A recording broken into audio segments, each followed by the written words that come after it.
Welcome, everyone. We are kicking off our first virtual Earth Day, and probably first for many today. We were just talking before we got started here that there was supposed to be an Eco Fest today with the Met, and it would have been the first rain out of 22 years. So maybe we're lucky to be a little bit inside maybe today. I had hoped to join you actually outside, but it seems a little wet for a laptop. So glad to see all your beautiful faces. I miss seeing you guys. It's wonderful to see you all here, and I hope everyone's staying safe and healthy out there. I know it's a real hard time for families, and it could be very hard for many families, and we're just lucky to have a generous community working hard. I know my husband works for the food bank, and I know they are working tirelessly right now to make sure they get more food and more access to individuals. So I know there's a lot of programs out there, and if you know someone that's in need, definitely make a point to connect them with those resources in our community. So we're lucky to have such a great community.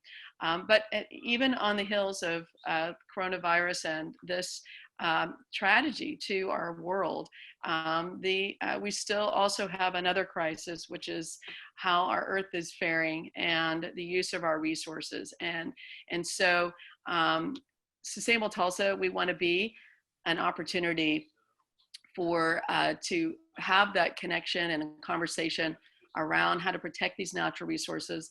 Lots of articles and information out there is once our economy is able to kind of reignite, and whenever that is, we hope that we can do this in a responsible way also for the Earth and for our natural resources. And there's so many great opportunities out there that we can do this in a healthy way as well when it comes to that planet piece of people, profit, and planet. And I hope our leaders locally and nationally and globally, I know many are thinking of it, and I hope we can actualize that.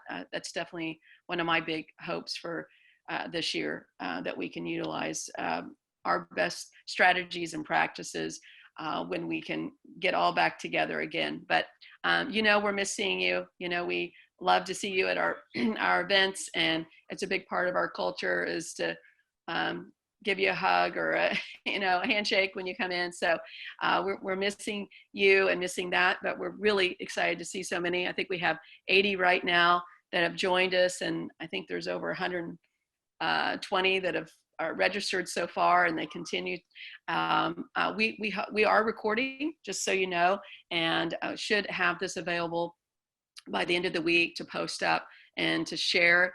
I think there's a lot of other live events going on today and throughout this event. If you know of other events, post them in the chat and let people know about other events going on. We definitely want to, this is a chance to share. But we've got some great speakers with us today. I'm really excited.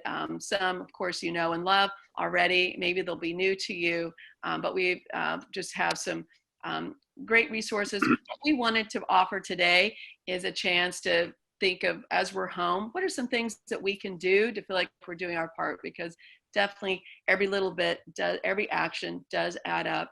And we're just lucky to have such great, I'm going to call them eco celebrities in our community to be able to kind of help us move forward with that. And as Sarah, how are we doing? Are we still getting people logging in, or is it slowing down a little bit? Oh, you're on mute. We have slowed just a little bit, so now's as good a time as any.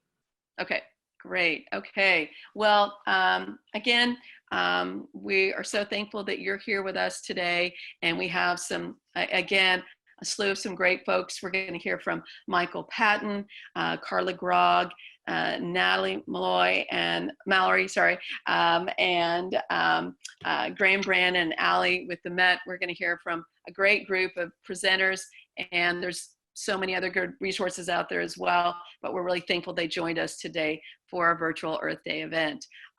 We're going to kick off with Michael Patten, and I'm sure many of you, if not all of you, have heard of Michael. He has been a eco hero in our community, really sharing the word as well as the practices and actions through all of his work through the Met and now with Land Legacy to really encourage us to act locally, act globally, act locally, and when it comes to Earth Day and Earth-related practices. So we're lucky to have him here with us today, and he's going to offer a 50-year perspective on Earth Day. So Michael, welcome. We appreciate having you, and I'll pass the mic to you. Thank you, Corey. I appreciate that, and there's a nice introduction, so I'm honored and humbled by it. And thank you, Megan, for organizing this and making sure it all works. I'm kind of an idiot and helped me do this. The audience is great. The speakers, I'm a big fan. Natalie, Carla, Graham are good friends. This is nice, but also I really want to thank the people who logged in and the work they do. You truly are the heroes in sustainability. Corey and I talked about what to do with this, and it was a nice suggestion to talk about, since I have been around among the longest doing environmental work in the community, so talk about the history of it. The first Earth Day was amazing. I was only 11 years old, but I did my part. But I looked back and I found a bunch of good pictures that I sent to Megan that you can show up and show kind of what the people were doing in 1970. But it is hard to understand. This was the largest public demonstration in US history. It was 20 million people, and it came out of nowhere. What happened was in the 60s, this is the late 60s, 69 in particular, there was anti-war protests happening all over. People were mad. Things were in turmoil. The Beatles had broken up. Everything was going wrong, but the sit-ins at the college campuses and the teach-ins really were effective. People really got the message. If we just show up, we just do something, we get together and we bring signs and we chant. It was great activism, and it was all against the Vietnam War at the time. But the right people saw it. A senator from Minnesota saw this and saw the power of it. He started thinking about how to do this. The right people were reaching him. Minnesota's a place with 10,000 lakes. Water quality was real important. And it really kind of started with water. There was an oil rig explosion in California off Santa Barbara coast. And the Cuyahoga River in Cleveland had caught fire. Time magazine did a big story about how does a river full of pollution catch fire. So it all kind of worked out. A Harvard grad student was picked, Dennis Hayes, to help organize it. They had an office above a Chinese restaurant in Washington, D.C. to work out of. It started with a core group of about a dozen. It got up to about as many as 60, less than this on this call, on this Zoom right now. They were able to pull off, they estimated about 30,000 mailings and about 50,000 phone calls, this small group of people. They did daily press releases trying to get someone to do something for what they were, the Earth Day. It was incredible. 1,500 colleges signed up to do something, 10,000 schools across America with kids. And that was interesting to me because the focus was on water, but the message that they instantly crafted were, it's hard for kids to do something about a river on fire or about an oil field. But what they could focus on, if we wanted to focus on kids, and remember this is 1970, don't trust anybody over 30, so everyone was under 30 who were involved, was to focus on land issues, not air and water. It was to focus on what we're doing with the land as much as anything else. Transportation was a big part. I shouldn't say about air because clearly it was gas guzzling pollution, and bicycles were a big part of many of the rallies. You see some of the pictures here. But they really focused on young people and kids because they thought if kids could do something to help, if kids could find ways, what's a kid do well? They're close to the ground, they can pick up litter. They interested, the trash is what's embarrassing and ugly, so let's focus on that. So it was really interesting time to see the largest public demonstration ever focus on the simplest things that the young people could do to make a difference. So I think it organized and helped make the whole thing a success. In Tulsa, that first year, 1970, there were things happening. I was blessed. I was chosen. My father was a city police officer. I got a letter from the mayor of Tulsa, James Ugley, asking me to do a litter cleanup with my friends in McClure Park, there at Memorial by 11th Street. We were offered free Pepsi. I hate to admit my career and passion in life happened from my mother wouldn't let me have a soft drink, so we did that. And but it did. It was because the mayor had sent a letter. It mattered. It was simple how the little things like that mattered in people's lives, what they thought about. Other people you may know, Fenton Rood. Fenton is the head of the solid waste division for the Department of Environmental Quality in the state. Fenton was a student at Edison High School. He started a recycling program there at the high school. I think really the first municipal drop-off center in the state's history was what Fenton did as a high school student. All Souls Unitarian Church, I know, had put up glass bins where you could bring your wine bottles back to church after you drank them all week long, and a lot of wine drinkers in that religion. So they put up glass containers. I was a Boy Scout at St. Luke's Episcopal Church at 11th and Yale, and we collected newspaper. We decided that the church thought it was an important thing to do, and the scout troop, we went up and down the streets collecting paper from the neighborhood to bring back. That was our fundraiser for tents and frying pans. Our reasons for recycling wasn't to save the earth. We were trying to raise money back then. It was a great event, the first Earth Day. You can see these pictures. I mean, people from all over the country, mostly young people, really mattered. The styles are fascinating to look at as well. But the sad part of the story is this great momentum was instantly stopped. A week later, Nixon ordered the invasion of Cambodia. And 5 days after that, the National Guard fired on students at Kent State. The attention and outrage of the young people was instantly back on the war. But the politicians understood. They saw this. Every congressman saw, whoa, I have to be involved in this. So it led to changes quickly. Richard Nixon, he was no fan of the environment, but clearly he saw it and said, I have to do this. This is important. So they created the Environmental Protection Agency, the Clean Water Act, the Endangered Species Act. All were happening in the next few years. Landfills had to get liners and rules. It was interesting. The original organizers had no idea of this.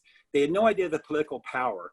They were hoping for a couple dozen colleges to participate. They were on the edge of a great social movement, and they had no idea. But there was a change happening so rapidly across America, and the environment became really important. I want to focus a little bit on what's happened since then. The world population in 1970 was 3.7 billion. Now we're at 7.8. So we've more than doubled in 50 years. The average American, my numbers are pre-pandemic. I'm using mostly 2018 numbers, but we use 37% more fossil fuel per person than we did back then. We eat 60% more meat. The ocean has gone up in temperature a full degree. The oceans have risen 5 inches. I mean, you could say that we're failing at this, but that's not true. These rules, in particular the acts, the Clean Water Act and Clean Air Act, with industry, and because of that pressure, the cleaner fuels for our cars have really worked. The air is the cleanest in Tulsa in my lifetime. In those 50 years of Earth Day, and I'm 61, it's never been this good. The ozone levels are low. They were continuing to go down year after year, because a lot of people helped. The Arkansas River runs right through our community. It's the cleanest it's been probably since we became a city. Every part of that river is cleaner. It's actually cleaner when it leaves the city limits than when it enters the city limits. It's cleansing itself, and the discharges from the city and the refineries and stuff are so regulated now that they're actually clean up. It's actually cleaner there. Tulsa's increased in bike lanes. You've seen them all over. Rapid bus lines, recycling collection rates continue to rise per household. I think most importantly, what we've done here locally, and remember, I mean, we were the Dust Bowl and now we're green country. We're making a difference. If the earth is a fresh painting, here's what a new paint is. And I think part of that is because of our 11 parks. Just in the last generation, we've embraced Turkey Mountain and fought for it. And I'm so pleased to see the new plans getting approved this week to change that. The gathering place has been a changing a game changer for us. It's our calling card now of why kids should live here and why we use green space. The majority of the efforts were to the young. It led to real change. I know boomers get a lot of grief because we certainly deserve some of it, but I was proud to be the first generation of real environmentalists that really made a difference, who felt like we had inherited a bad earth and had to clean it up from our parents and grandparents. Not that we did a good job, and we probably talked more than we did, and it's time to keep going further, and I hope people will from this. But I think Earth Day is a great opportunity for us, and Sustainable Tulsa has that same opportunity to be leaders and to be what we need as a community. We need to be a bigger green team. Earth Day is an opportunity for that. I wrote a letter to today's Tulsa World about Earth Day, a holiday. Is it really a holiday? No, we all went to work. We all had to do things. It wasn't the same. It's not a holy day. It's not a day proclaimed to represent great leaders or, veterans or a memorial to people. It's probably more along the line of Groundhog Day or probably Father's Day for that matter. But what they are on Earth Day is, I think it's a chance for us to get together, a chance to get together even if on Zoom, a chance for us to make a speech, plan a parade next year, hopefully, get friends together, make a difference. I got started by doing a cleanup. It changed my life. I picked up trash from others, and it tore a passion in me that my world was not a trash can. I became obsessed with that. I think each of us today can find that same thing that connects with us. I'm pleased to see the people here talking about how we can all make our lives better and more fertile and more productive. So let's celebrate Earth Day this year. Let's make sure that next year, when we have the pandemic on, that we all get together and have those big festivals. Sorry that the Mets Enviro Expo was canceled for the day. It would have been rained out probably anyway, but it was a great opportunity. So let's make every day Earth Day, and thank you all very much. Thank you so much, Michael. Really appreciate it's always good to be reminded of the history of any holiday, but to your point, to make this a bigger, not just a one day a year event, to remind us, oh, we should be doing something, and then maybe we add a new action, but really bump it up as something that's regular. And I appreciate you bringing that up, and all of the enthusiasm you've given this community over the years to do our part, and you continue to do so, and appreciate the fact that you do that and share that with us. We'll be taking questions. Please put your questions in the chat there, and we'll get those over to our speakers here. We are going to have a couple polls as well. And so we'll send out a poll, and we'll share the results of those here in just a minute. But before, so definitely get your questions about Earth Day or for Michael. And Michael, actually, do you have any other final comments regarding land legacy that you wanted to share, kind of the work you're doing there and how important that relates really to Earth Day and protecting our natural resources? Thank you. So I'm very blessed to work at a conservation land trust. I did have a long career, 25 years picking up trash, and it did start that park in McClure. I was obsessed with the litter in the park and the trash and what we could do as options like recycling. But I look back now, and it was really the park that mattered to me more than anything else. And now it's what Land Legacy does. We help build parks and green space. So last year we got a new 117 acre, it's part of a hill near Prattville that we're going to protect. We are doing work in Tulsa's watershed. We just did it's a 1,000 acre tract that we're going to keep chicken farms off of, where Tulsa's water comes from. We're doing some fun work. I'm really pleased to basically do things forever and ever. Not that collecting beer cans wasn't a good job, but the work we do now is for perpetuity. So I'm pleased. If you want to get involved, landlegacy.com is our website.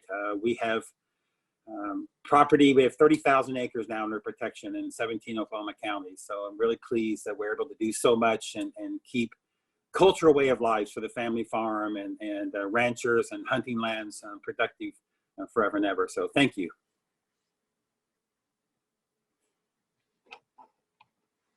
Michael, thank you. Just to follow up on that, I know that water issues and the chicken industry has impacted Tulsa's water quality for really for decades. And do you see that I know there has been an improvement. Are you seeing any shifts in that and the work that you're doing with Land Legacy?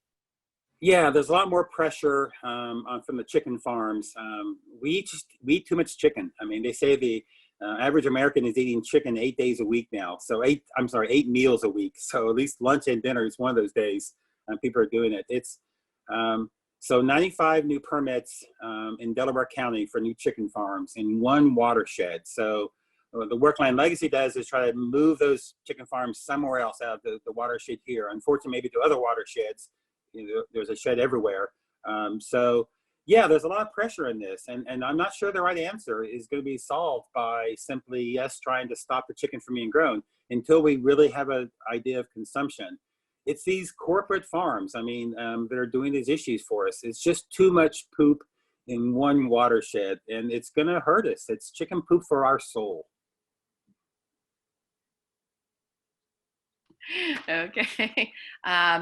Thank you. Appreciate that. And I know we have some other water experts that have joined us today, and so maybe we'll get them to chime in here. So a poll just went out. It looks like almost 70% of you have responded. And once we get a pretty close to 100% response, then we'll post the results for you.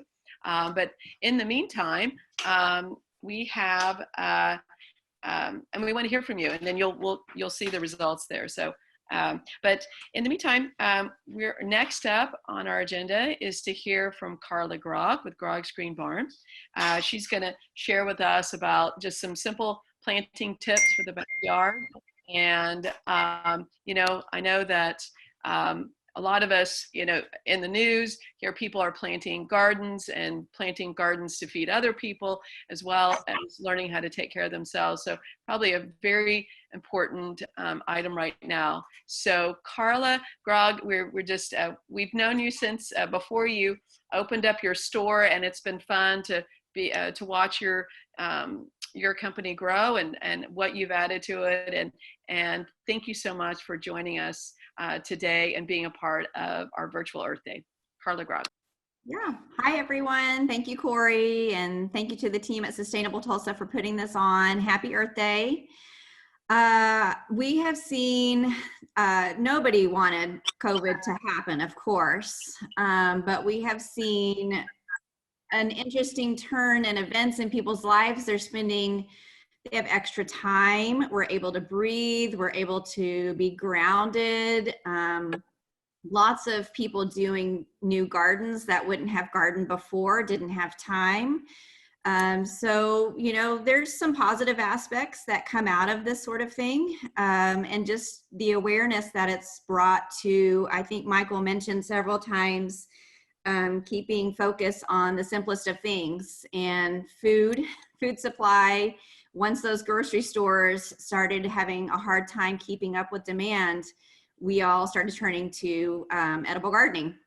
And so Grog's Green Barn, we have served hundreds and hundreds of people coming in for those edible gardens, and a lot of them first timers.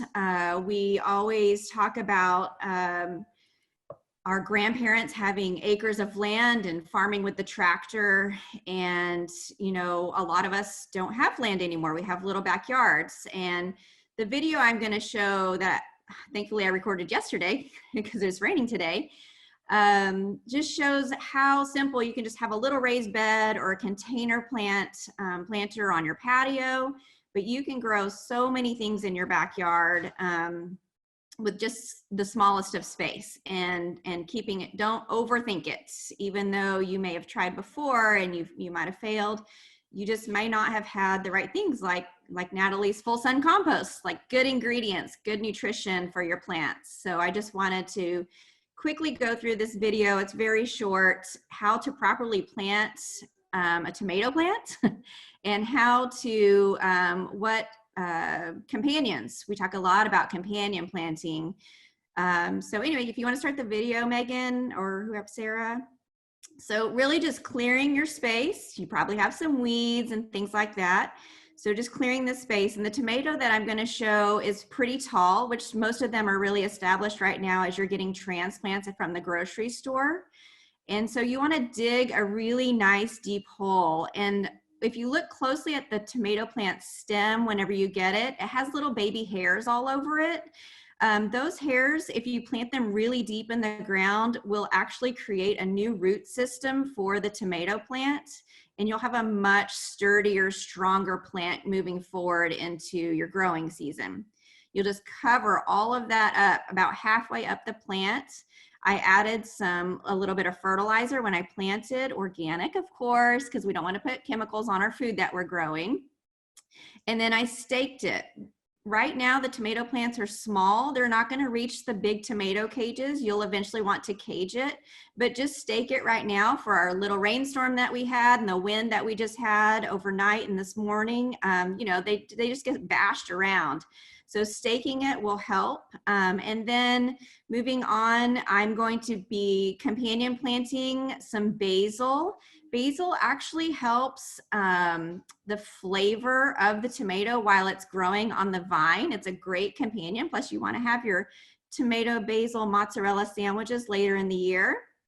So just planting a little basil plant close by, and then I will show a, see how the daisy is nice and open and a flat, sort of a flat flower, not a fussy flower. That pollen right there on top of the flower will bring in the much needed bees and butterflies and things that pollinate our flowers. It's very important to remember to plant pollination flowers. A lot of people do not do that. But if you're planting any of the summer crops, squash, melons, peppers, they all flower. They have to be pollinated, and then you will get your production going. So that is my tip of the day. Carla, we actually have a question. Any tips on growing raspberries in a pot? Also, how do you prevent mushroom growth in indoor pots? Mushroom growth just means too moist, but you have fertile soil.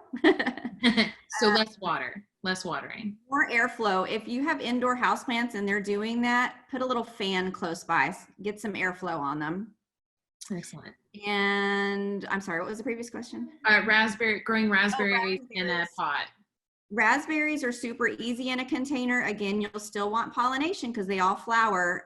But if you have a container, you'd want a 3 or a 5 gallon, something large, not anything small because they have pretty deep root systems. They don't need a cross pollinator. One raspberry is fine. Same with blackberries. So anyway, just a nice big container, some good compost fertilizer. They like acidity. So something peat moss, pine straw, something like that, that's going to add acidity to the plants. Excellent. Thank you very much. And we're open 7 days a week. Give us a call, come by. We're trying our best to keep up with demand. So is Lisa Merrill, Tomato Man's daughter. Shout out to her. We're all of us gardeners are working really hard and diligently to get you the best plants. But it has been a snowstorm of people coming in.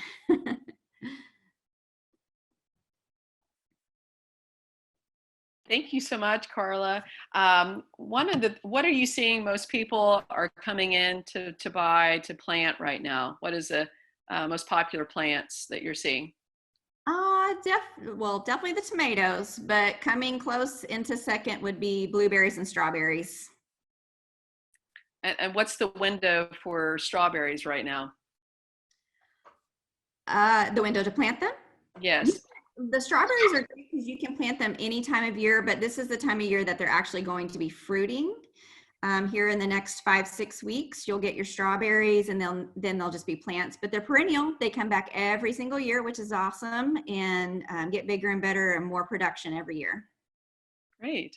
Well, thank you so much. And then I know you have offered classes in the past. Will you be offering some classes online, or what are you offering? What's that? I said, are you requesting me I do that? Yes, I think people are gonna appreciate it. We haven't done that. We've been so lucky over the past 9 years to have lots of people into the store, and we would normally have every day, every Saturday, have classes on gardening. But yes, maybe that's something I should look into. But a great website, I don't know them. They're out in California. There's a wonderful organic garden center in California called groworganic.com. And it's Peaceful Valley Farm Supply. And they have, if you go to their website and search on their website, they have great videos. They've done them for years and years, and follow all the sustainability and the organic methods that we would totally pass on to our customers. Great. Thank you so much, Carla. Really appreciate your time. And I'm glad you're staying busy over there as a small business, and that people are getting out in their backyards and or front yards too. So thank you. And I'm sure we'll have a few other questions here in a little bit. But before we start, Pick up the person that just asked that. What's that? Yes, we have curbside pickup for the person that just put that up there. Oh, okay, great. And how does that work? Just, I don't have all our plants online. That would take months and months to do, but give us a call. We can talk you through it, or I don't know the other option. You can come in. You can come in if you want to. We're being very careful of the amount of customers into the store and the cleanliness of everything that we offer. So. Okay, great. Thank you so much, Carla. And if there's other things that you want to post in the chat, there are links and information, please do that as well. So appreciate you. We are going to move on to hearing from Natalie Mallory here in just a minute. But before we do, I'm going to post the results of the poll and let me know. Do you see those? Do I see any head nodding? Great. So as you can see, the thing that you all collectively had about 80% of you participating, collectively thought was the most important environmental issue right now was access to alternative energy and use of. You'll see that where you think we're doing our best or will be doing our best this year is protecting green space. And so I think that's really interesting. I think, Michael, I'm gonna unmute you because I know green space is so important to you. I'm glad you got your mic back. And that must make you really happy. I know that that's been something you've been pushing for over the years, is protecting green space. Do you think that is, do you see that as something that is the best possibility this year that our community is going to be able to protect green space? Oh yeah, we're doing a great job of it. And there's a lot of people here who are fighting for it. There's wonderful people who want to make sure that we have this shared space. It is the green belts that tie our community together. Look what River Parks does. It connects the old neighborhoods and the young neighborhoods. It connects the rich and the poor. So green space really matters to each of us. I think that green space, it lowers blood pressure. It gives kids creativity. It can save humanity. So, and I think Tulsa we have the right leadership right now to really make that work. Gathering Place has been a game changer for us to make us believe that, but it was more than that. So I'm pleased to see those results. I do think that we are a Garden of Eden in a state that's a flyover state. So I hope we do make the difference there. That'd be great. Thank you so much. And, you know, I know we also have Rick Tarski here from the zoo, and we have, I think we have Ashley there from, so I know that we've got lots of other incredible resources as well as the Gathering Place. So we're lucky to have, to Michael's point, lots of great space. So anyway, I think the poll is really interesting to see what's on your mind and what you think is critical and what you see us doing a better job of. And so, and thankfully, what's critical to you in this group, you said alternative energy, but also you see the most hope there as well as opportunity. So very good. So next up, we have got Natalie with Full Sun Composting. Natalie has been great to be a part of all of our events over the last couple of years, helping us be more sustainable and looking at our own carbon footprint. And she's just been, her family's company has just been a joy to work with, and we just really appreciate you sharing something that you wouldn't typically be able to share, is kind of how how you run your production there. So Natalie, are you there? Let's see. Let me, if you can unmute yourself, Natalie, if you're still there. She's got it. Okay. Okay. Megan, is there something we need to do? Hey, you guys, you might need to turn off your videos for everyone else who's not presenting. That'll free up some bandwidth. Oh, okay. Good. Okay. So maybe, oh, there's Natalie. Yeah. Natalie, yeah. or you wanted me to go ahead and just play the video? I'd like Natalie to say a couple words if she can. I'm gonna, let's see, Natalie. Natalie, can you hear us? Yeah, hey guys. Hey. All right. Natalie, yeah, please share with us. And I guess if we have problems with the video, it sounds like just muting your own video for a short little bit. We definitely want to keep seeing you though afterwards. It's good to see everybody, but if for some reason the video kind of lags, we want to try that. Yeah, Natalie, tell us a little more about when you got your full Sun Composting got started and what we're about to see here. Yeah, so we started about 4 years ago, really with the mission of keeping food scraps out of the trash. And every year we've collected more and more. So we're starting our 4th year this year. And you can see that bag of compost. We take food scraps, compost it into that compost that you see there that's available exclusively at Grog's Green Barn.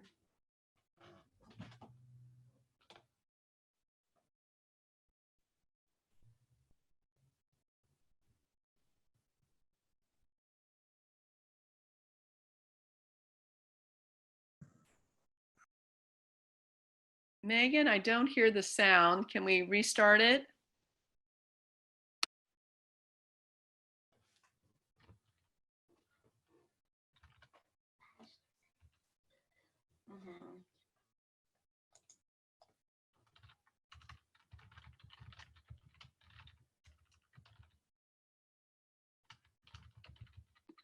Natalie, we're going to try to reboot it with the sound, but if we can't, you might have to narrate yourself. Okay.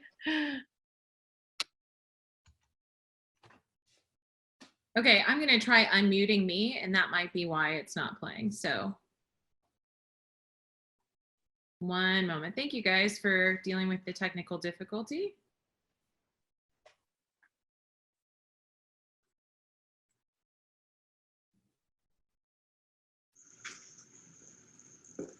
Hi everyone, and happy Earth Day from Full Sun Composting. So excited to be with all of you guys today. Well, Corey wanted us to talk a little bit about what we do. I feel like we celebrate Earth Day every day through composting, but why are some of the reasons that we compost all earth-friendly reasons? For sure. We definitely compost things that can be composted to keep room in the landfill or in the trash for things that are really trash. And we compost too to keep all those nutrients and food and leaves and wood in the food cycle to be able to grow more food and keep feeding people. So if you're interested in learning how to compost, how do you get started? Your backyard is a great place to start putting something together. Just start collecting your food scraps and some leaves and some wood chips. You can use online resources. There's some fantastic online resources for backyard composting. You can build something out of wood or wire, but start collecting those leaves and those food scraps, get them mixed together and just get started. It's as easy as that. You might also be interested in learning how to compost with worms, vermicomposting. That's something that kids especially love to do. But at Full Sun, we really want Tulsa to have a sustainable food system. And so we do our part by collecting food scraps at restaurants and residents. We mix it with wood chips from the Tulsa mulch site. You can see some of these big piles we built behind me. And then after several months, we're able to turn it, or it turns into compost that you see here bagged. So we love doing it.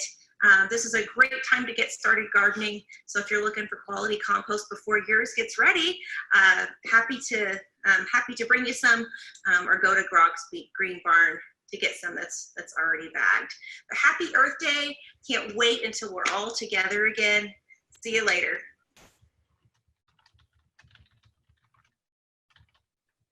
Well, and Natalie, it looks like we already got one question for you. How do you keep the rats out of the compost, and do you use manure at all? So no, we don't put any manure, no chicken manure, no cow manure, no manure in our compost. And yeah, we don't. So, and the way to deal with vermin generally is to make sure that your food is really well covered. They will kind of burrow in the winter when they want to get warm, but just stay on top of it and try to keep any food really well covered. They really don't like their food dirty. Perfect. Thank you. Corey? Yes. Okay. So Natalie, are there things that we can do? Let's say, I know you also will pick up from individuals if they don't have a place to compost. So there are options, even if you don't have space or yard. How does that work if you were to pick up their compost for them, if they wanted to make that their focus this year? Sure. We are really looking forward to the day that the Tulsa Farmers Market will be back open and residents can bring their food scraps to the Tulsa Farmers Market and drop it off. But if you go to our website, fullsuncomposting.com, there's an inquiry form that you can submit and we can tell you more about home service. Okay. Great. Well, thank you so much. And so I know when we were visiting, I know there may be some folks are maybe not producing as much waste, and maybe even in our homes, one good thing is maybe not producing so much food waste, because we're being a little more thoughtful about that hopefully right now, but in particular, but you mentioned you're delivering a lot of compost right now. We are gardening. It's like the garden is the safest place to be right now.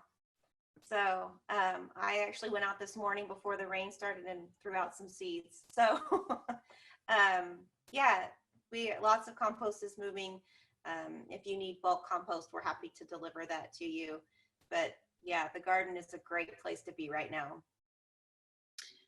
All right. Also, Natalie, we have one more question. Is there still a place to do a weekly free drop-off of household compost materials?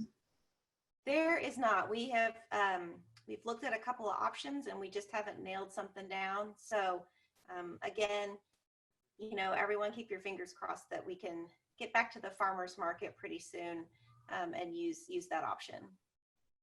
Awesome.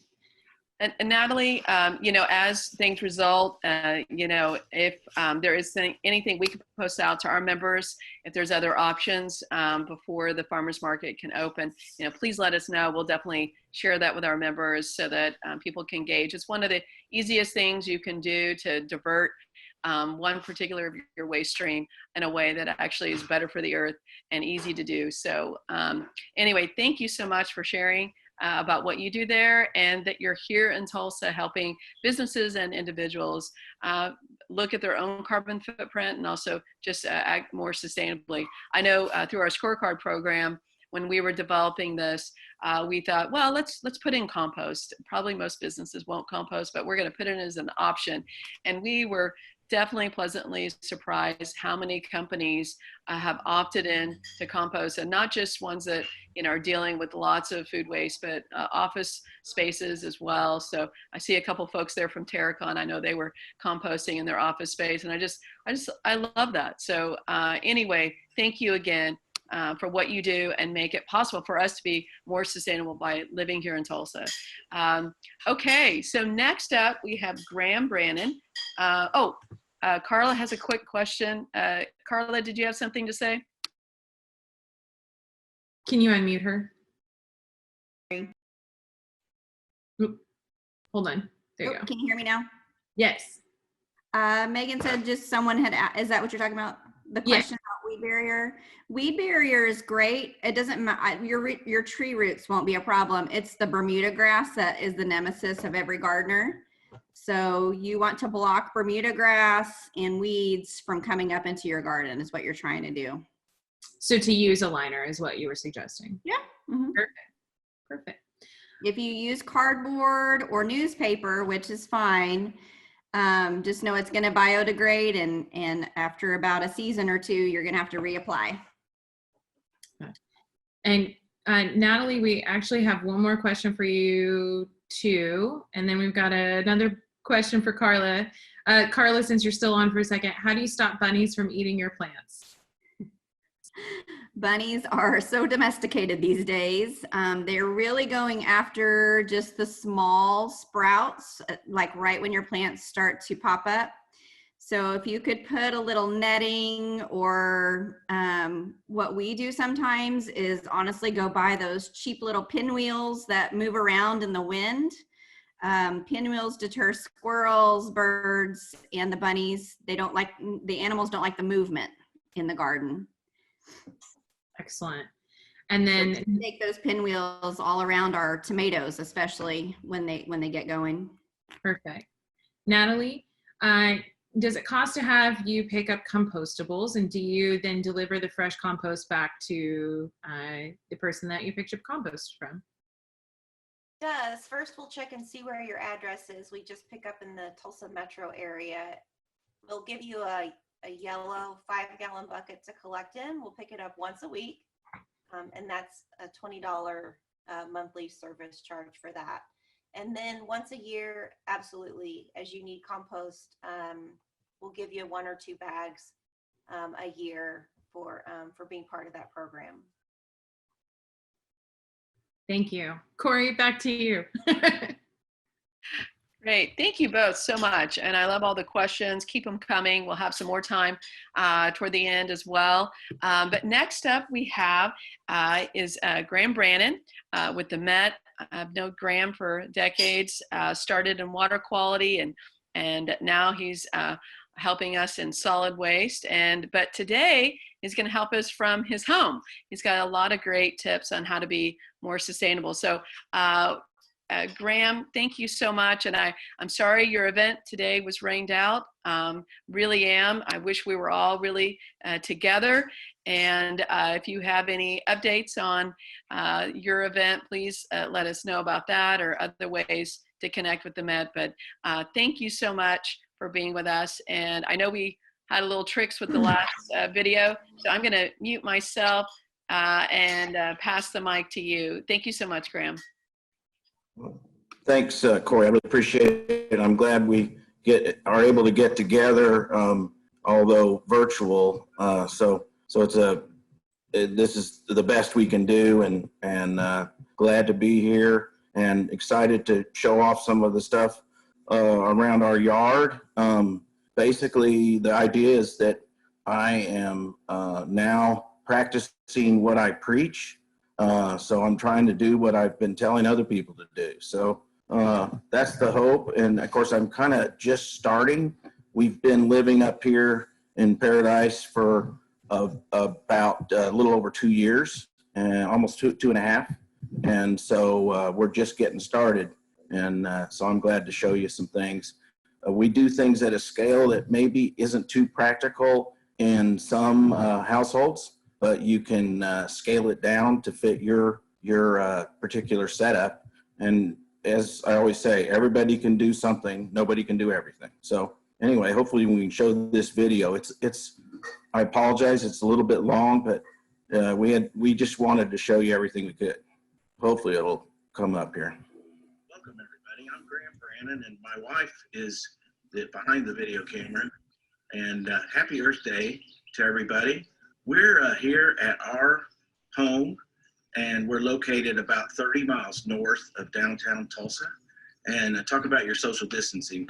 We are a mile from our nearest neighbor, and really, we have kind of a little piece of paradise. But what we're here to do today is to show you some of our sustainable practices we do basically in our yard and plus a little bit. And maybe some of these things you could consider to do at your place, maybe scale it to make sense at your place. And what sustainability is all about in this sphere for us is trying to do things with the least impact to the earth while also producing good, useful materials. So that's what we're going to show you today. And our first stop will be the beekeeping operation. So we're going to get suited up and we'll be right back. Thanks. All right, now we're here at our beekeeping area right at the side of our house. And Terry's taking off the straps that we keep. These are meant to keep the strong Oklahoma winds from blowing the thing over and messing it up. So and she's gonna get down into it. Yeah. So what's this area you're first opening up? This is a honey super. Honey super. And the main idea of the honey super is that the bees will do their work here and draw out the comb and make honey.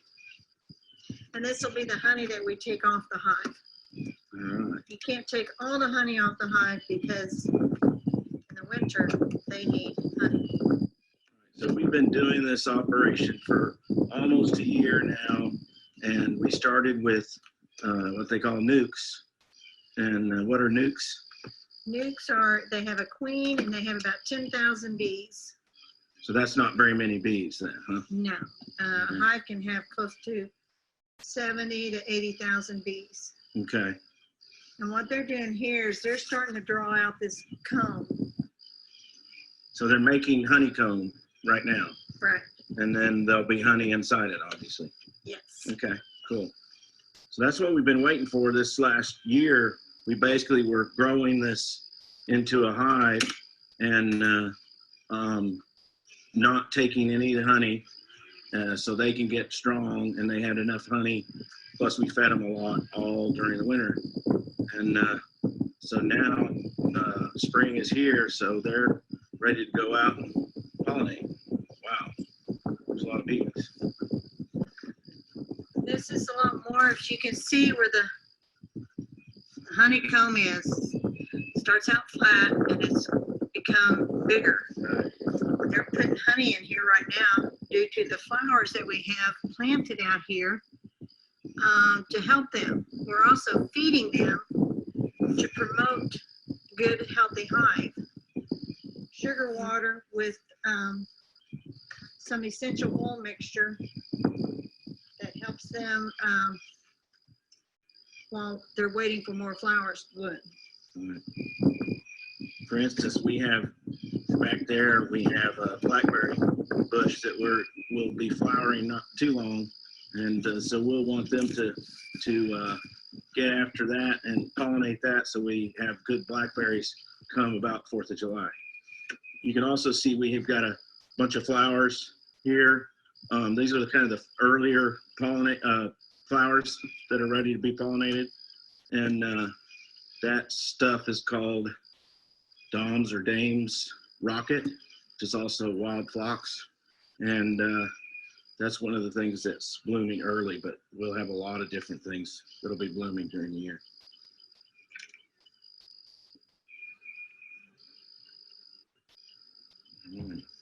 So what are you doing now? I'm trying to pull one out where you can see where, oh, excellent. Here we go. Okay, so they've made a, okay, what's in there? This is new babies. Right. They're capped off right now. The queen bee is really, really busy. She's going around and making all these bees, and she decides which one is male and female. So basically which one is a worker and which one is going to be a drone. The worker bees are the ones that collect all the different pollen, And the drones are the ones that mate with the queen. Right. So during the winter, it was all females. All the males died off, and then they kept everything going. And then the queen knows that as spring is coming, it's time to get some males around. So Right, to the do ones some with work. the bigger, this is a worker bee that's on me right now. Mhm. A drone bee has longer, here's a drone bee.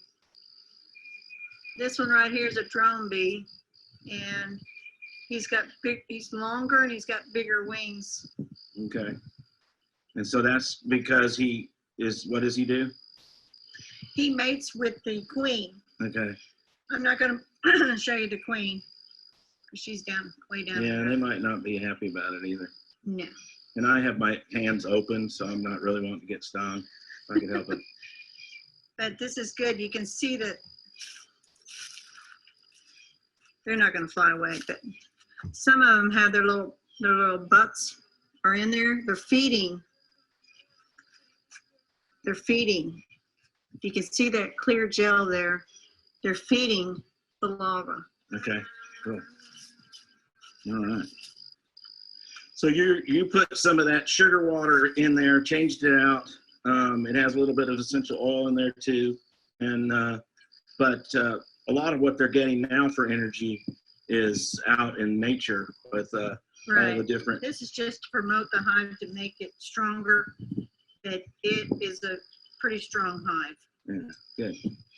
Yeah, we're really looking forward to creating comb and the honey, because we've been taking care of them for quite a long time. I'm ready for some payout. So And I took classes. yeah, classes are were really pretty important. important. Yeah. And to have a good beekeeper that can help you with anything. You can also use smoke on them. We didn't today because they're pretty calm. My girls are pretty good. Oh, I just heard a wild turkey in the background too. Okay. They're a ways off over by a creek.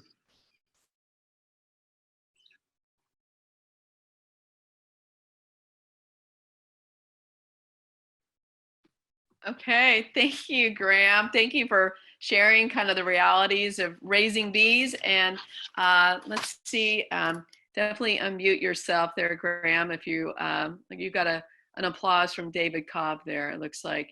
Graham, are you still muted there? Can you, let's see, unmute yourself? I'm looking for you. Oh, there you go. Yes, yeah, okay, right. Okay. And we're gonna, before we launch your other video that you have to kind of share with us, what does it cost to get started? What would be the minimum it would cost to get started? And where can you maybe also find used items so that it's less expensive to get started? Well, obviously you could tell by the video who's in charge, pretty much in general. But so what do you think as far as costs? Basically, you could do it for about $400. It's probably $300 or $400 to get really going, and then I highly recommend because Terry, my wife, took a class to take a class with a really experienced beekeeper. There's one outside of Skytooth that we took she took her class. It's Skytooth Supply Company. Yeah. And this is a third generation, at least a third generation beekeeper. Yeah, right. She goes around the world. She visits other countries. This woman knows everything. Yeah, because there are a whole lot of little things that can happen. And the nice thing is when you have some challenges, you can call them up and they can help you. So that's worthwhile. Great. And I know there's probably different groups for people to help out. If you could post in there, links to any of those folks, that would be great. And I guess one last thing before we launch your other video, what's the favorite, flowers? Is there something you like, the flavor of the honey? Is there a favorite flower that you've planted in your Well, life? we haven't gotten that far. We haven't gotten that far, unfortunately. I call the bees, they've been freeloaders up till now and living off of our resources. And so they're really just starting to produce. So that's a great question. But obviously, you want to have things flowering the entire season. So it's going to be a variety of things. Now, we have a fair amount of clover also, a couple of varieties of clover, crimson and white Dutch clover. So, but I think variety is the whole key. So I just want them to have food. That's the main thing. Can I make a correction? What? On getting the hive started, I just found my bill.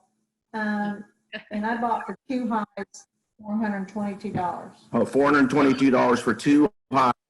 And that does, you know, it's one of those things, some assembly required.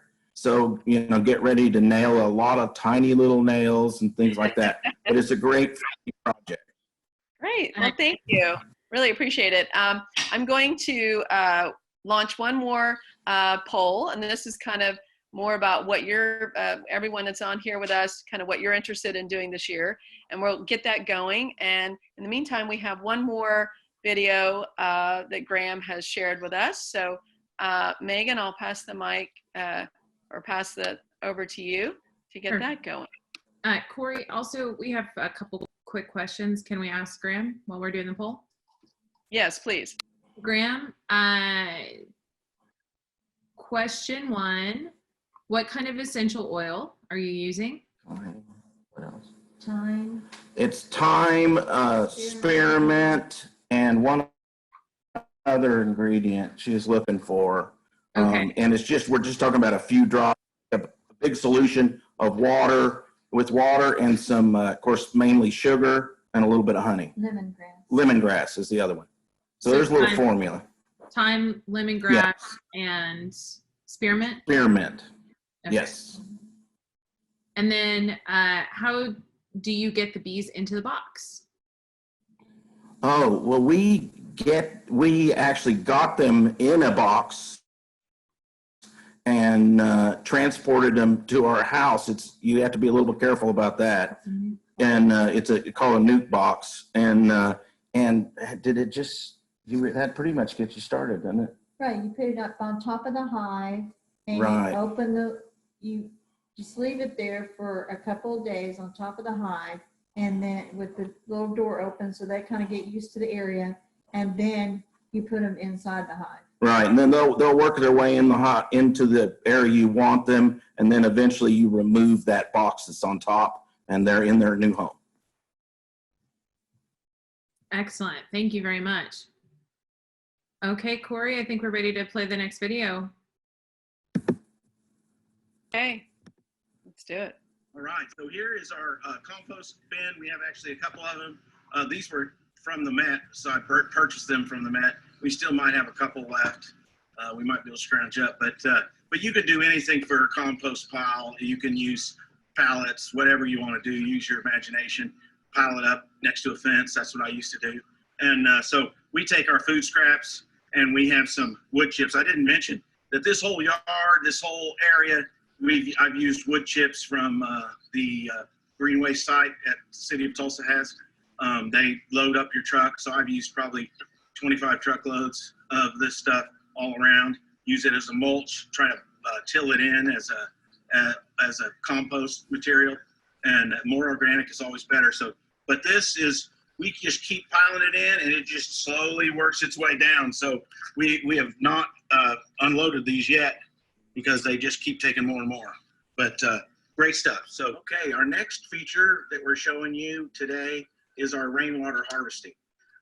We do it on a grand scale here. So we are actually collecting all of the rainwater from our roof.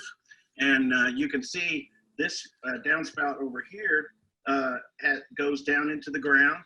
And actually all of our downspouts are connected by pipes that we dug with help of a machine, and they all connect, all these backyard ones, and they go into this tank here.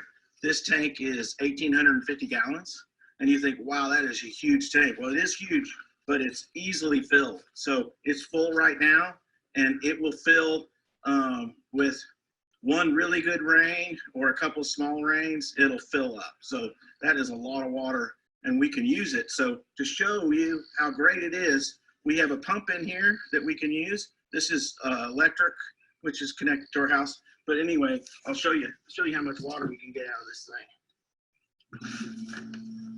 So this pump is pumping from the bottom of it, and there it comes. So that is a lot of water. You can water everything, obviously your plants. We also fill up tanks and we go water trees, fruit trees, things like that. And so it really does a lot. Next, I'll show you maybe something more realistic for at your own home, or as far as rainwater. So here we are with a rain barrel, something that's more possible for around a house. This has been decorated, painted by an actual artist. Unfortunately, she passed away, but a great lady, Robin Elliott, and we won this in an auction. So it was a charity auction. But so we've been using this for years. Back in Tulsa, we used it. But anyway, this holds obviously about 55 gallons, and there's a spigot set up. So there it goes. And this is filling up water for our dog, but we use it for other things too. And what you'll find with this is this thing will fill up in just minutes with a good rain. So what you're going to want to do is probably have more than one rain barrel. Put them in series, or I have a 300-gallon tote that I used when I was living in Tulsa. But so you'll always find that you have more water than you can handle, and then all of a sudden it'll be a dry spell and you'll run out. So more storage is always better, and the higher you lift it, closer to the roof, the more pressure you'll have and the ability to use that water rather than having it near the ground. So that's what we learned over the years. So this is practical for in Tulsa, and it's very supported by the City of Tulsa's Stormwater Quality Group. All right, here we have some fruit trees. These are peach trees, and we have two that are remaining living. That's the thing, they don't always live, so I wouldn't be surprised if you might lose one, but you can probably take care of them better than we have. But we love peaches, so these are peach trees. We have planted another 3 peach trees, small ones. We might even get a few peaches this year. We got like 4 last year, little ones. So we might get a few this year, and which is just awesome. We also, though, in other areas, we have apple planted. We have, let's see, plum, and we have pear, and we have elderberry. And the pear last year, of course, this tree has been around since about 2013. And so it produced so many pears, it was incredible. And so we actually have some wine, honey pear wine that's being made right now. It's supposed to be ready in June. You can see here that we have a clover and buffalo grass yard, and the clover's blooming right now, which is great for the pollinators. We'll mow it down, and then the buffalo will take over, and it's native. It won't take any watering. You won't have to cut it.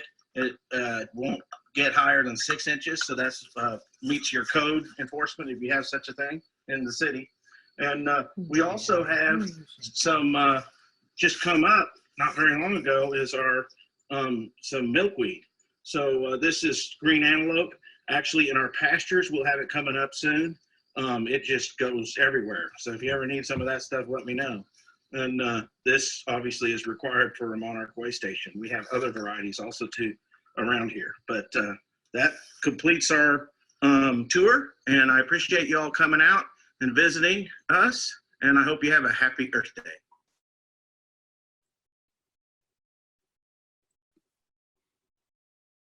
Yeah. Thank you so much, Graham. Appreciate you sharing what you're doing around your home and things that folks can do. I hope the peaches do make it, actually. Someone did ask what type of peaches those were, if it was a dwarf or. Good question. Yeah. I know we have a few dwarf, and we planted just 3 more the regular size, but I cannot remember the exact variety, to tell you the truth. Carla is still with us. Carla, do you have a recommendation? I'm going to unmute you. Okay, there we go. There's Hale Haven, Alberta. I forget. Okay. There's others, probably 3 or 4 others. And actually this morning I just got more fruit trees back in stock because we were pretty low. So. Great. And Carla, you and Natalie. Yeah, oh, go ahead. We do have some Hale Havens, and the 2 that you saw are those, and we planted those a couple of years ago, so they survived, that's a good testament right there. Awesome, thank you, Grant. Carla, tell everybody what you and Natalie just figured out. Well, Natalie, you want to get off mute and tell them? So this was great because it actually, it brought to my attention, I did not realize we sell Natalie's compost at the store all of the time, but I did not realize with the farmer's market being down that she needed a site for drop off for all of our citizens of Tulsa to support her business. So Natalie, you want to tell him? So Carla has graciously offered to let us use Grog's as a drop-off site. So we'll start that tomorrow, and I'll post on social media what can be dropped off and what can't. And you'll know exactly where to go at Grog's to do that. Thank you so much, Carla. Yay! Yay. It's starting to feel like one of our events where things happen. It's my favorite thing about when we all get together, people making those connections and things happening. Thank you both, Carla and Natalie, for making that coordination. That's wonderful. Okay, we're nearing the end. I'm going to share this poll and share the results. So the number 1 thing that you all decided, drum roll, that you wanted to do this year is grow some food. So anyway, that's great. And so we know Carla is a place where you can pick up some of those plants and get going. So that's wonderful. And Carla, keep us posted as programs and things are happening to help people with this commitment. 50% of the folks on here said that's the number 1 thing. Composting got a lot of thumbs up as well. If you put other, please share with us in the chat what that other item is that you are planning on doing this year. We'd love to hear from you.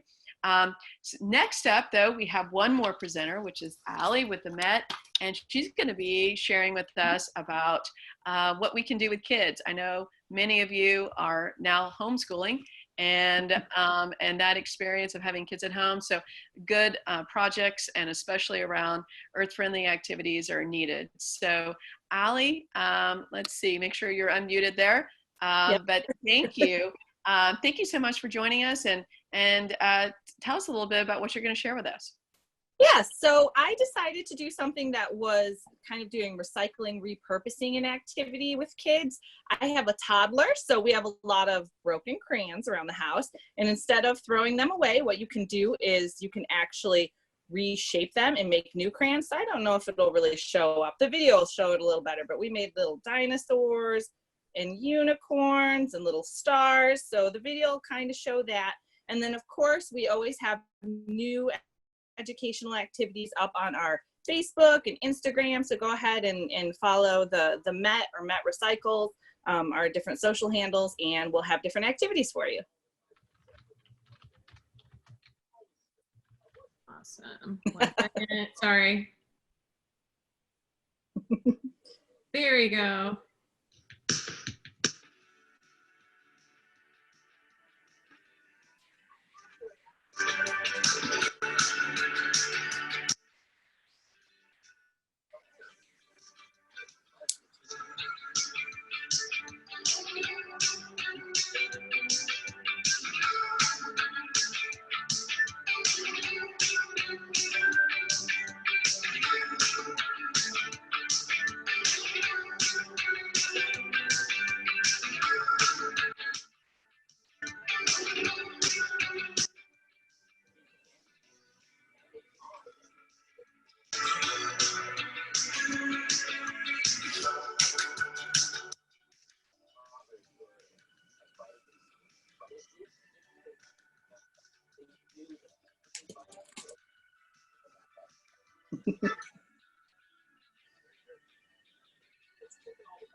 Yay. Thank you, Allie. Corey. Hi, Allie. But we'll, that video, thank you so much for that idea. And you'll have that posted on your website. Yeah. We also have the link to your instructions is in the chat. So anybody that was looking for those, that link is there.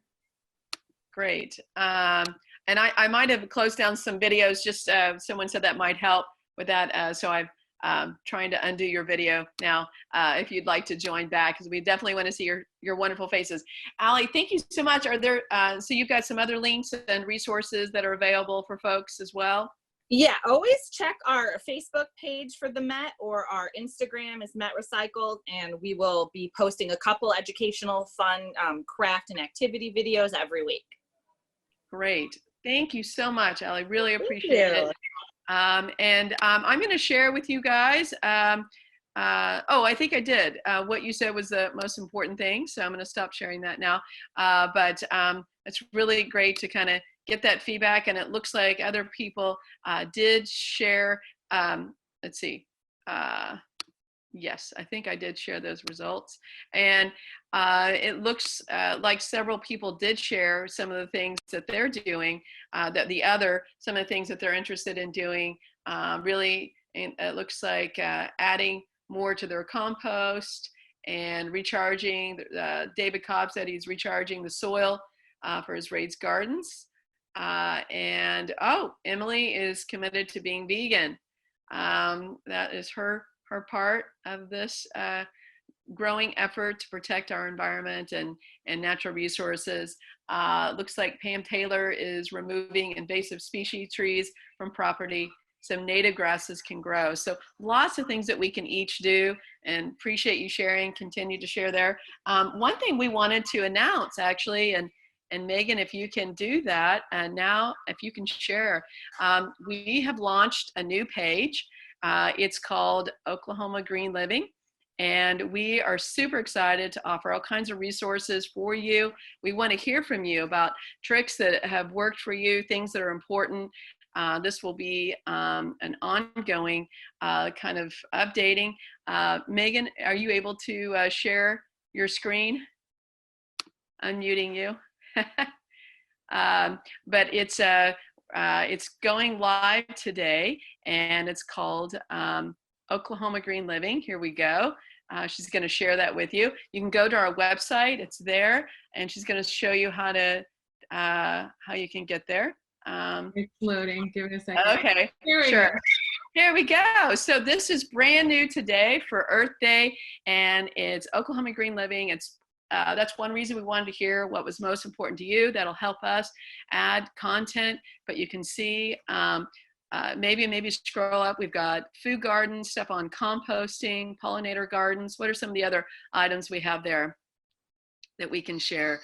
Recycling, home for your greening up your home, transportation, beauty, upcycling, clothing, so much there. And then actually, Megan, if you can click on the one that got the most traction, which is to plant a pollinator or plant a garden, food garden. What do we have there? So behind each of these, there's all kinds of information for you. Let's see what we've got. I know it's kind of loading slowly on here, but Megan has worked so hard to pull this information together. Kudos to you, Megan, for your hard work, and then our programs team helping to make this all this information together, but we want to continue to hear from you. This is continuing to grow, and you can see that we do have, oh, there we go. So how to start a garden, lots of videos and tips, but we want to fill this with our local folks sharing good tips from like the folks that are here with us today. So if you've got a link or some information or a personal video of you, you know, beekeeping like we had from Graham, please share that with us. We want to, you know, real people doing real stuff to help improve their environment and what we can each do and kind of share best practices. So anyway, please do share that. If you, it's a great resource. Go there, check it out. If you can go back to the main page there, Megan. We just launched it today, so we just have a few folks that have helped us get it started.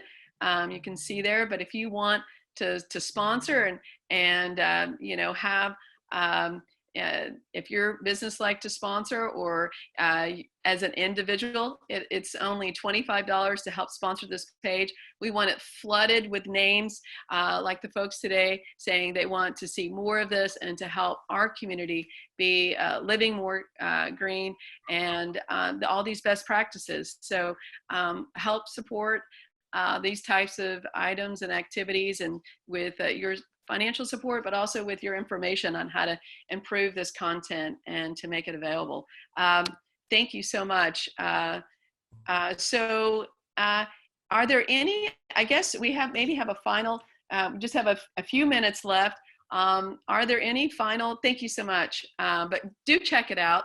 And are there any final questions anyone has that if you can send them in the chat for any of our speakers today that we missed? And I think we were here, there might have been some silly, maybe not all silly, some things that you're working on here. But we do appreciate you all joining us today. I think there, Megan, isn't there something going on with Nature Conservancy starting at 1 today? I believe there was conversation that the Nature Conservancy has an event at 1 today. I have not seen any updates. Graham, do you or Rick have any updates? I haven't seen anything either. It should have, I think, already started, if I'm not mistaken. So Nature Conservancy of Oklahoma. So you can try them out. I had seen that it was from 1 to 3, but I may be wrong. Oh, okay.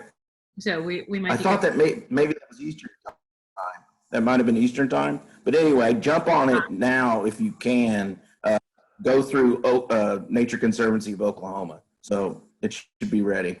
And lots of other things, but we will be sharing more and more from this particular side, Oklahoma Green Living, and maybe offer some more. We want to hear from you. Maybe there's something else, like a particular topic to offer online to kind of share. It has been so great to see everyone's faces and hear from you. And thank you. Oh, there we go. Monarch Butterfly. All right. How to help there with Monarch Watch and Okies for Monarchs. Another great organization. This is actually our next event, Corey. This is our May 1st Thursday. Oh. Yes, that's right, in May. Also one thing, yes, so we'll be doing that May 7th there. We definitely want you to join us for that. One thing I wanted to, I know we're running out of time here. One thing that, and I don't know if you can share, Megan, Anitra Lavenhar has started something really cool. Wanted to share that. She's taking portraits from your porch, and if Nitra, if you're available, I'm going to unmute you. If you can share with us really briefly what a great idea this is, and it could be for anything. Hers happens to be photos that she's taking. I think Megan's got a couple she can share. And then she's donating, there she is, and then she's donating $10. So Anitra, just briefly tell us about this. I think it's a great model of things that we can do right now. Go ahead. Hey, thanks, Corey. Can you hear me and see me? Yes.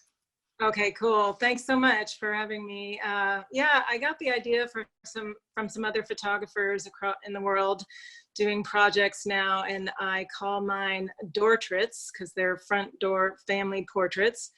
And I am charging $35. I take $10 of that money and I buy gift certificates from local restaurants and then donate them to frontline workers here in Tulsa. So it's I been just really think well that- received, and been able to stay socially distant and do what I love and help out a little bit. It's been great. I think that is such a creative way to kind of respond to what's going on right now, but also helping, you know, one, keeping your business going, which is important, but also being able to give back. And I think it's an incredible model that folks could do when it comes to other kind of Earth Day type related things. But if they wanted to find more about your information, they would just go to your website, Anitra? Actually, I don't have it on my website. Okay. They can contact me through Facebook or Instagram. My full name, I can give you information in the chat, or Yeah, do that. That'd be great. Just if people want to reach out to you. But I wanted her to be able to share that. I thought it was creative and such a great way to kind of help our community. But thank you all so much for joining us today. Happy Earth Day. Thank you to all of our presenters, Natalie and Carla and Michael and Graham and Allie. Give us a wave there. It's so good to see you all, and we will see you May 7th. We're going to continue on. Megan, any last updates that you wanted to share? 2 weeks, if you're starting your pollinator garden, Rick's going to talk all about monarchs and pollinator gardens on May 7th. So that's going to be an excellent conversation. We'll have that link live on Thursday. So if you haven't joined us before, we'll send you that email that'll go out on Thursday for the event. So thank you so much for celebrating Earth Day with us.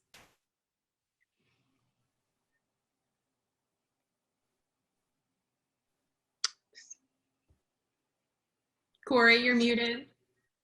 Are you talking? Okay, sorry. Thank you all so much. We really appreciate you spending some time with us and getting to see your faces and on Earth Day.